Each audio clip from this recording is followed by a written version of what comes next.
আজ একসাথে বাঁধ পেরিয়ে উল্লাসে নেচে গিয়ে যিশুর পথে হেঁটে যাই যাই যাই।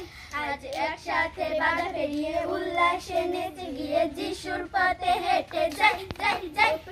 আজ শুধু আনন্দ